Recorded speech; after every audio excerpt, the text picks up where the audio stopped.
Okay, thank you so much. There's a little bit of a puzzle. I mean, don't go by the names that are behind us. Of course. But thank you so much. We had wonderful two keynotes prior to us, and it kind of emphasizes the importance of facility management, and the fact that it has become an event and an award ceremony shows the growing importance of this sector. The topic before us is very interesting. We are trying to decipher what it takes to build a smart workplace for occupant satisfaction. As we know, over the couple of years, especially post-pandemic, the workplace has become a different ball game. It's no longer place where you work. I think it's a place where you want to have greater control over things while they are being seamless. They also allow you to be emotionally connected at the same time, not disconnected like earlier while we were having a conversation outside. The earlier work culture was just leave your personal problems outside. I think it's no longer the case now. I think your personal is as important as professional, and you have to find a work culture where the two can come together easily. And also the environment, the inclusion, all of that is very important. So in fact, that is not a waste of resources for the company. There's a research that your productivity, if you're taken care of, say somebody has a kid at home and the kid is unwell and your office is allowing you, facilitating you to take care of that factor emotionally, I think your productivity goes up.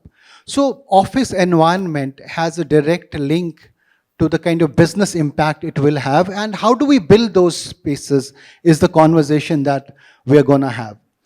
I want to start with you, Mr. Agarwal. How do we build, how far have we come in the way we look at workplaces, and how do we build a workplace that resonates with the human-centric approach, with the approach that, you are not a machine, a robot, but a human being with emotions at work? How do we build that? A great question, Ruhail. And first of all, thank you so much for the invite over here today. I think this has been a long journey from where offices are no longer four walls and a roof, right? It is as you said, right? It's all about the requirements, the expectation of each and every employee, and again at different times there are different needs, right? You touched upon the emotional part of it, and you also talked about the requirement that may be coming in in a day-to-day basis. Uh, there would be times when I need a small little corner to isolate myself and do my work, or there are opportunities where I want to collaborate. I think the journey of creating inclusive offices is all about to ensure that there are spaces which are available for every requirement, for every requirement that may come about. And it is no longer the traditional workspaces like having your workstations, cubicles, and cabins.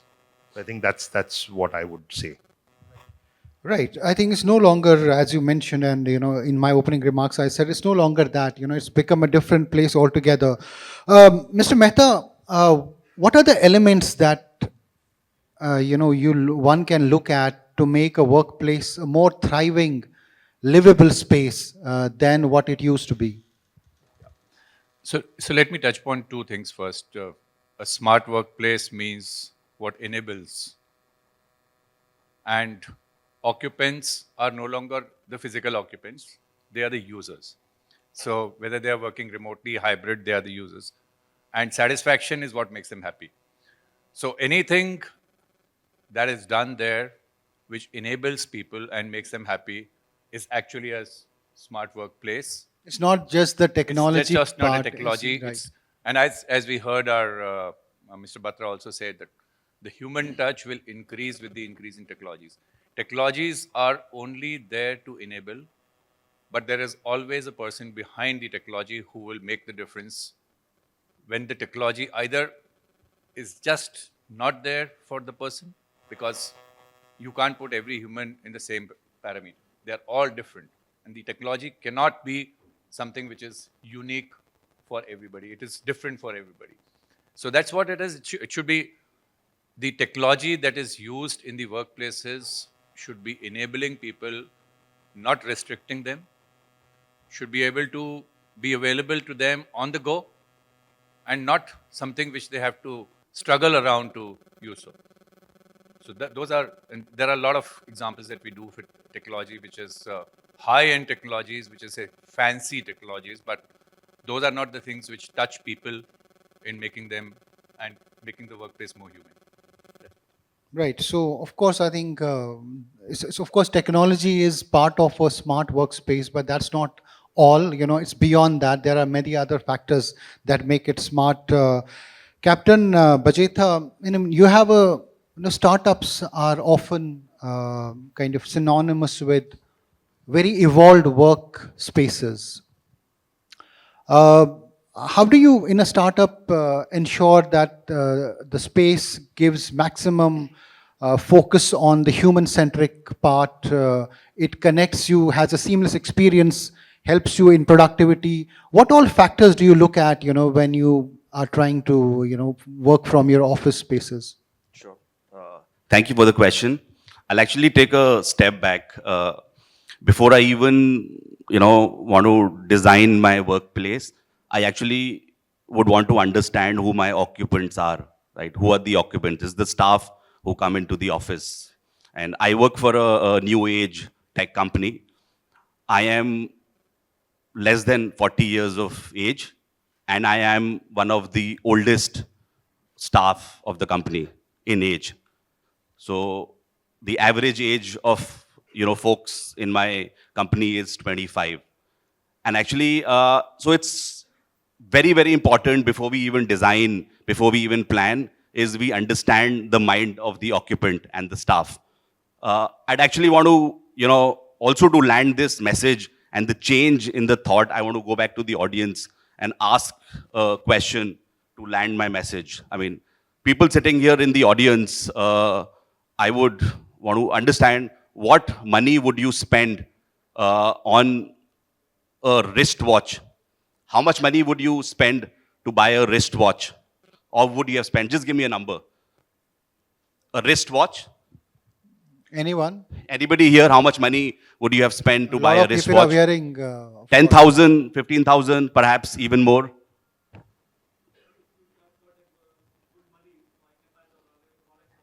Rolex goes into lakhs of rupees. Okay, that lands my message even better. How much would somebody have spent on a pair of shoe? A pair of shoe? 10,000? Okay, so the audience here, usually taking the number, would spend 10,000 for a pair of shoe, would be okay to spend a lakh rupees for a watch. Now, if I ask the same question to the Gen Z, the Gen Z would perhaps spend a lakh rupees on a pair of shoe, and they will not spend anything on a wristwatch. They don't use wristwatches. That is the difference of what we are and what the Gen Z is. So it's therefore very, very important to understand the mind of the Gen Z, who is actually the key occupant of the workplace today. And that's where the designing of the workplace, the culture of the workplace starts. So therefore, being in a startup, I'd rather think the workplace from the mind of a Gen Z. What do they want in a workplace versus what I want, or folks who are in their 40s or the 50s want, right? So I think understanding the brain of the Gen Z is going to be very, very important. Yeah.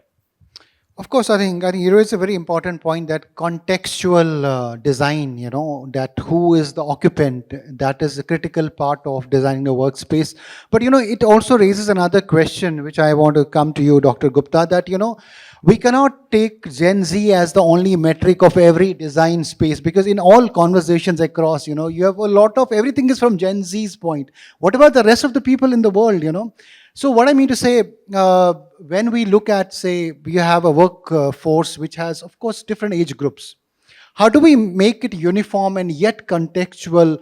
Dr. Gupta, what would be the ideal way from a human-centric approach to make it, uniform and yet contextual? Yes, thanks, Ruhail, because this is very, very important.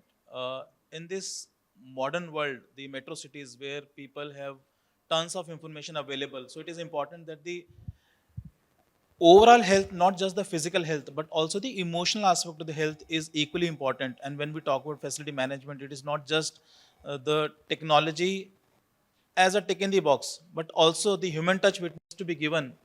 I'll share the story of my own organization, HCL Healthcare. Like you know, HCL, which is a technology company. So HCL Healthcare is also a technology-driven company, and we enable corporates as we focus in corporate employees. So we enable corporates to promote a culture of positive health through technology, cross-cutting technologies, as well as through values and various standardized processes.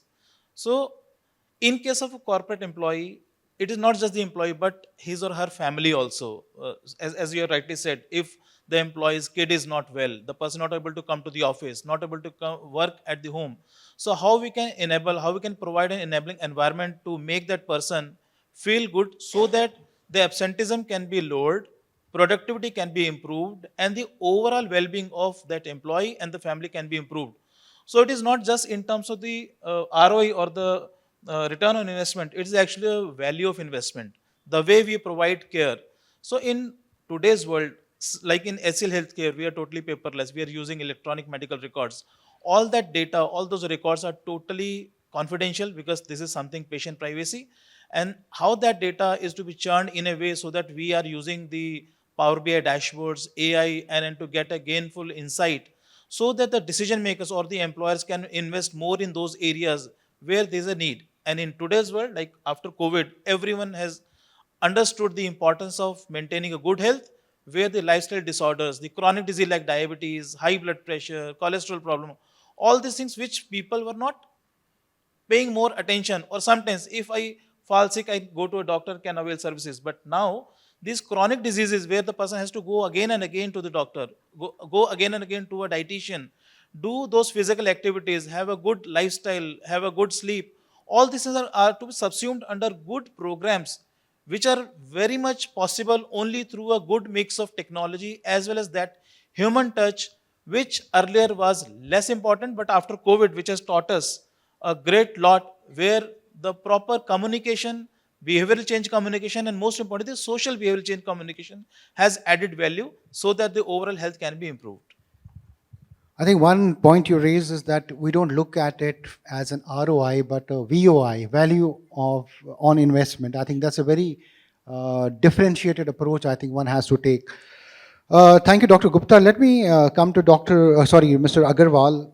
So I want to understand a live example of BCG, like, you know, in a work environment at BCG, how do these things come about?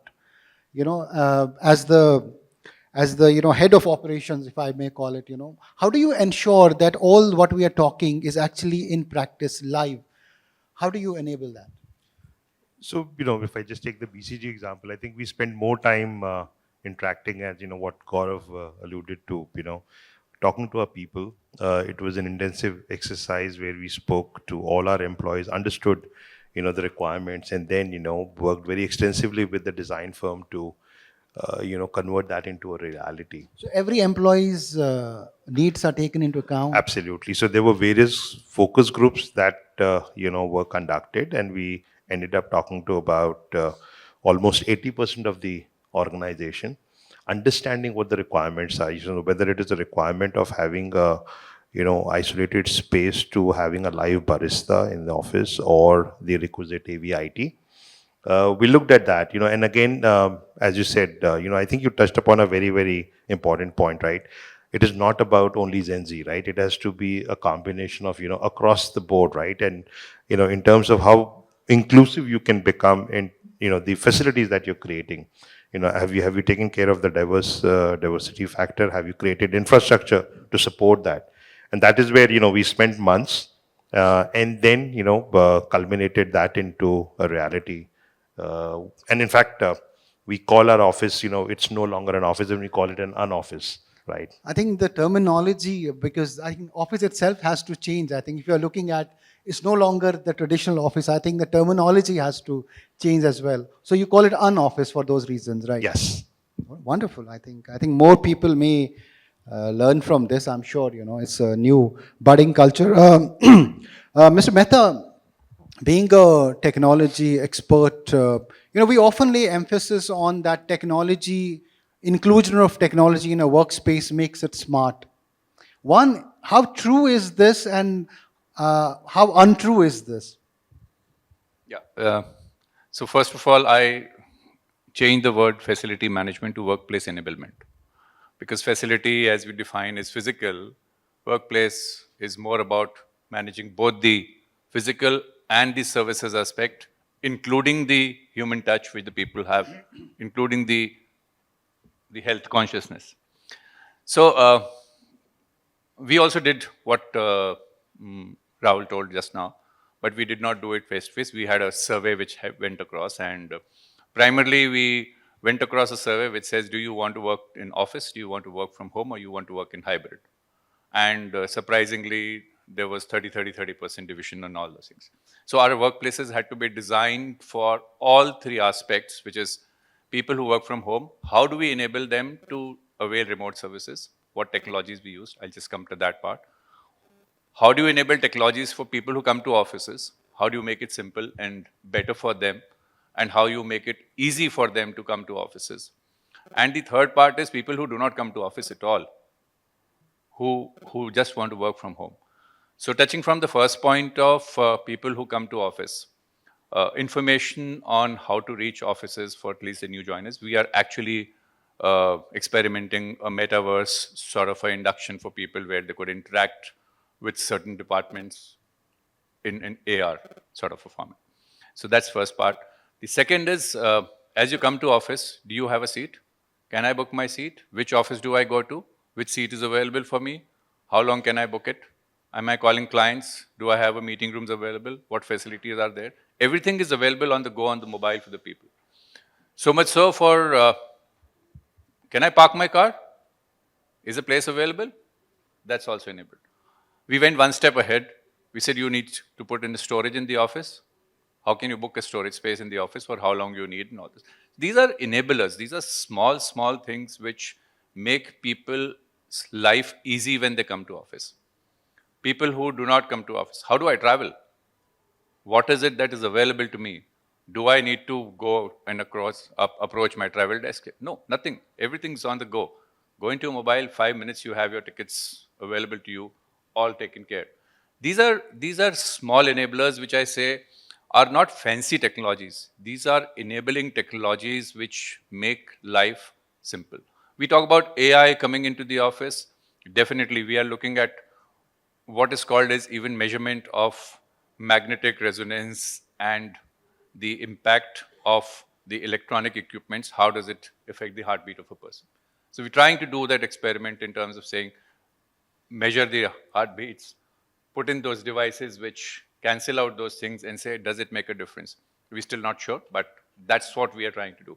So those are some of the technologies which go in. Hybrid, people want to work. I want to send a courier out when I'm sitting at home. How do I do that? What is it that is, does he have to struggle around doing the deliverable to a client sitting at home? No, that's what you enable. How do you do it on the go? These are some of the things which we keep doing constantly.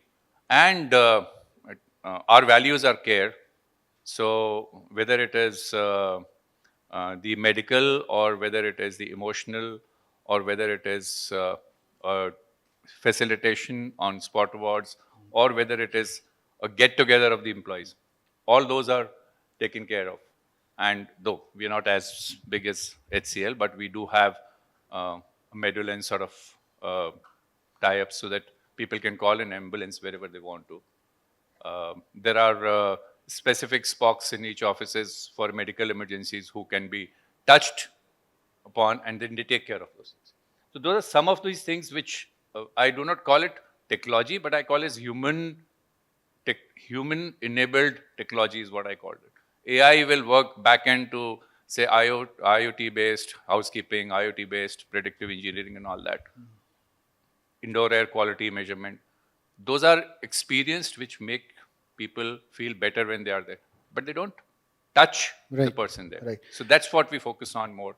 Mr. Mehta, the way you describe this space, I mean, I'm sure people would love to spend more time in office than at home, because it's easier to be in office now, It seems like that. You know, So we call it a place to live rather than a place to work. absolutely. So try and make it more interactive. But we've got that what is called as work from anywhere, ultra flex technology, where you come to office only when you want to. But yeah, I think we're already getting into that culture of where people really want to come to office rather than people not wanting to come to office. I think that's So- the phase we are getting so in. that's what right? we got, no? 30%. That's the survey told us. There are Right. 30% people who do that, 30% Right. want to work hybrid. I want to come to you, Captain Bajetha. So I want to give you this example of, there was a phase when Google, which was considered the example, the gold standard of office culture, smart workplace. They had sleeping pods and all of that. And then they laid off 20,000 people and all of that happened. So one is when you say occupant satisfaction, all of that are external factors. How do we also how does it reflect become a long term, not a fancy kind of a movie kind of thing. It becomes a very practical thing that today you have such facilities which actually are being used and later on do not affect productivity at the same time. How do you ensure that these are long term, not like a trend that you're following? Yeah. So I think one change that COVID has done is the workplace culture, which earlier used to be the bastion of the Fortune 500s, like you just mentioned, Google. Like if you want to talk about good offices, you talk about the Googles, the IBMs, and the Facebooks. Post-COVID, the younger organizations and much smaller organizations have also woken up to the fact that workplace culture needs to be maintained in the best possible standards. And one long-term objective for any organization for this culture is to encourage and not enforce. You cannot today enforce anything on your staff, which is obviously like, while I said Gen Z, I obviously literally didn't mean Gen Z, I meant the younger workforce. So everything that we try to do in our workplace, we try and encourage. No communication, no policy tries to enforce anything, because enforcement in today's context is not going to have longevity. So we continue to encourage, we continue to engage with our people, just like the BCGs and the big corporates, which have focus groups. We do it in different shapes and forms, but I think we've all kind of reached that acceptance that the more we collaborate and engage, every policy, every culture is going to have more longevity. Yes. Right. Dr. Gupta, let me ask you this question from a human emotional context. Even if you have given an employee the best of the working conditions and all, I think culture also is a factor. Whether they will use it or misuse is of course the human part of it.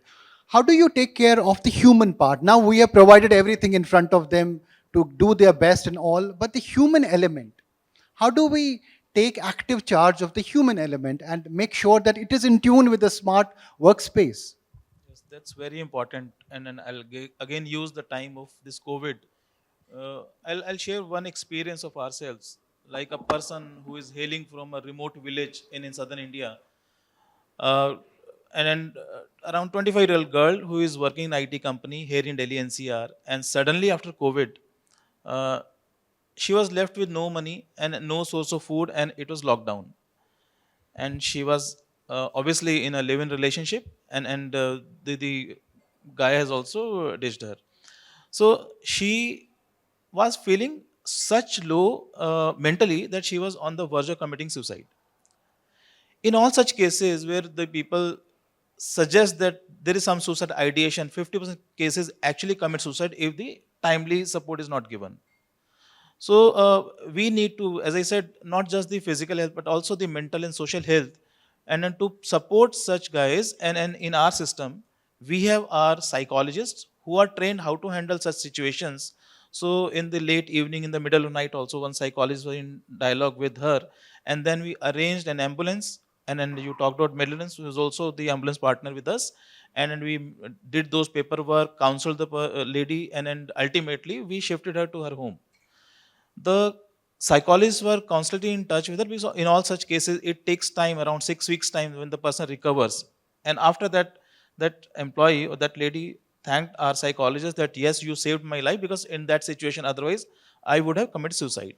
So it is very, very important. The way we communicate, it is not one-way communication that as a doctor or as a dietitian or a psychologist, I'm conveying something to my patient. The patient is also equally literate and a person who has an IQ, and therefore, in all such cases, the compassion, the empathy, and understanding what is happening is very, very important. And therefore, it is important not just the way we are rendering our service, it is also important how the customer or the patient is feeling those things. And then we collect feedback, and in terms these days, the net promoter score, and I'm happy to share that our net promoter score is one of the highest in healthcare, which is around 75, which means that the customer is also perceiving that he or she is in good hands and will get the right kind of treatment and services. And therefore, it is important both sides, and especially when we are in the service sector, when we talk about facility, not just the physical facility, but also the ambience, the technology, the way all these things are to be provided should be of good quality and standardization. Wonderful. Oh, this is a very great example of how empathy at workplace can change things. We have 9 minutes. Are there any questions before I go to my final question? Anyone has any question? This is your chance. No? Okay. Let me come to you, Mr. Agarwal. There are two aspects to this conversation. One is, what we are talking is a super niche thing. You see it in urban areas, but then there is another huge demographic which is not, maybe doesn't have access to this. So one is, India is always known for disrupting things and making it accessible. Do you think smart spaces are gonna do that? Is there anything happening on that front that it can reach to people far, in the interiors, and they can benefit from this concept?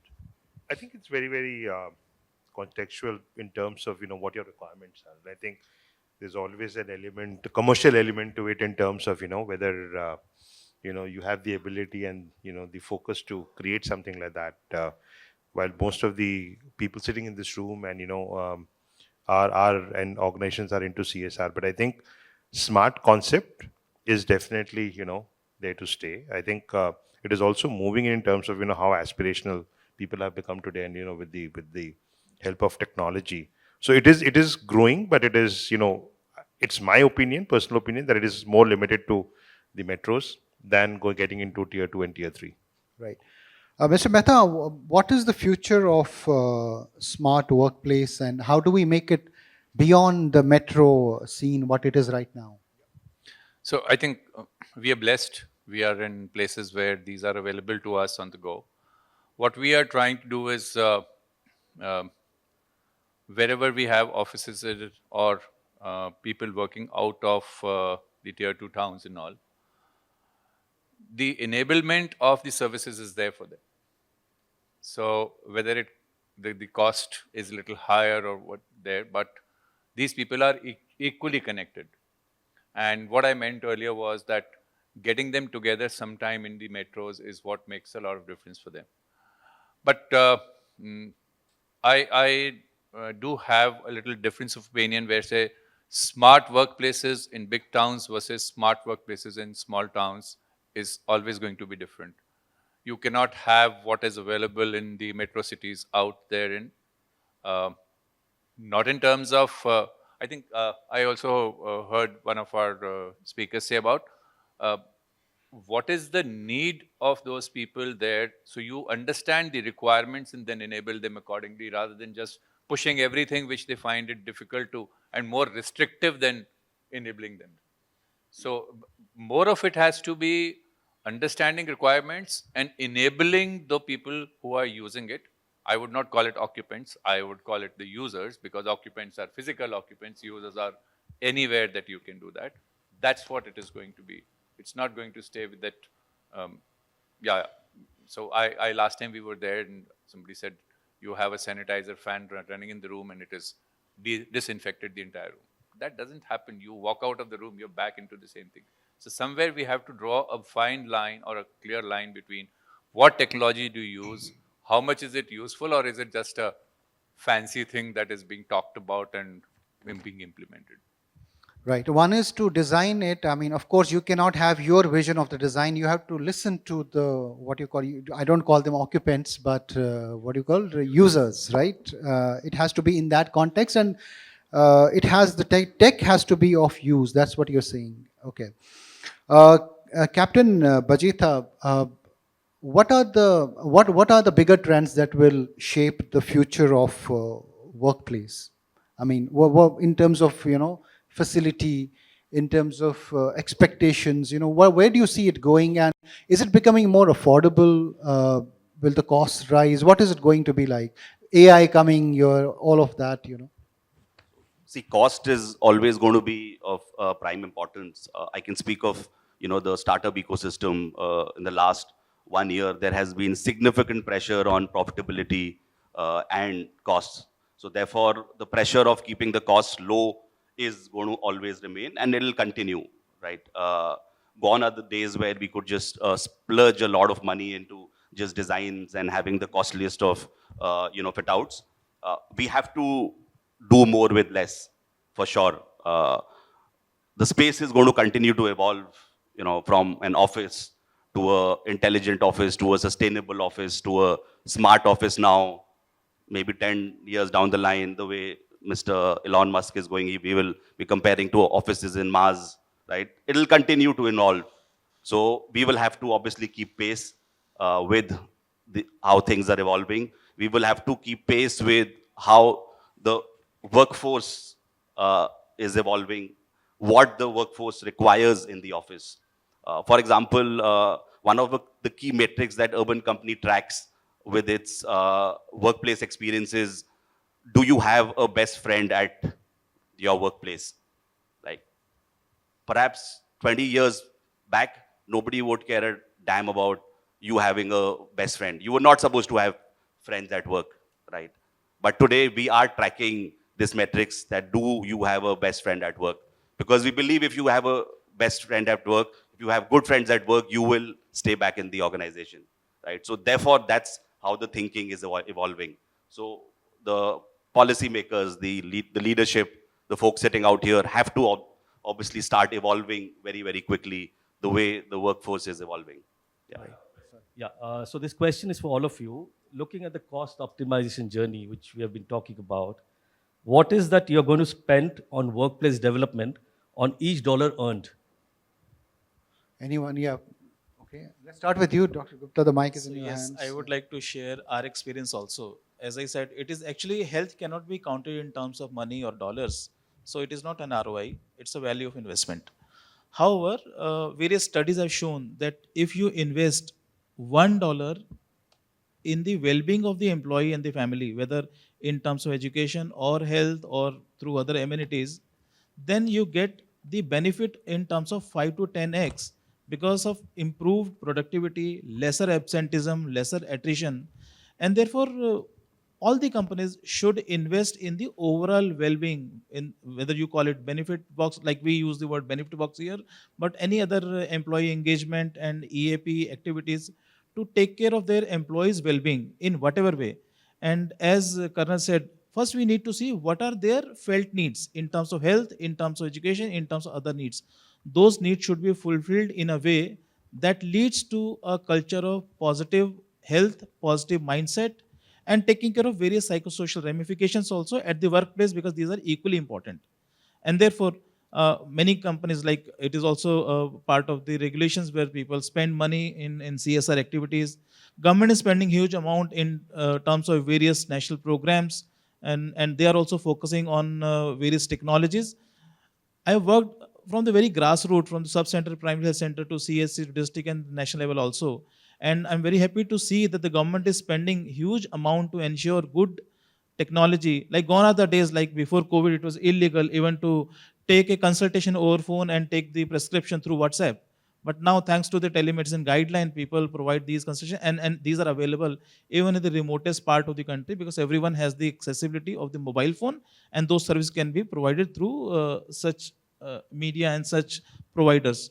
So therefore, in my view, whatever amount can be spent in the welfare of the employees by the company or for the masses through the CSR is going to help the those individual employees as well as the group and the population at large. You want to add a point? I'd actually just add here, I think more than the math of dollar earned and spent, the point I think you're trying to ask is how important is this investment today? So I work for a company which is still not a profitable company. We're still making losses, but we still invest enough amount of energy and money in creating the right workplaces for our employees. So that's how important this workplace is.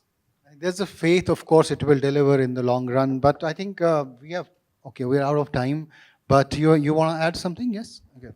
Yeah. So, short answer, it's not about investment based on earnings.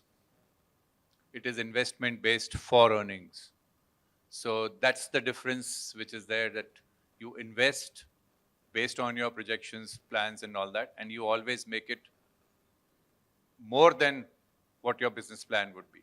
So that's how I relate it. And I would echo with him that it is a workplace, an investment for the well-being, and it is important to do so. So that's what's right.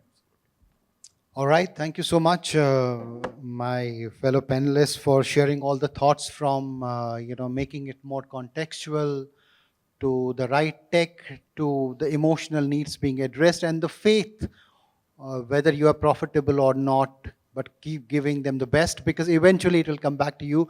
Thank you so much for joining us on this conversation. A round of applause for all of them, please. Yeah.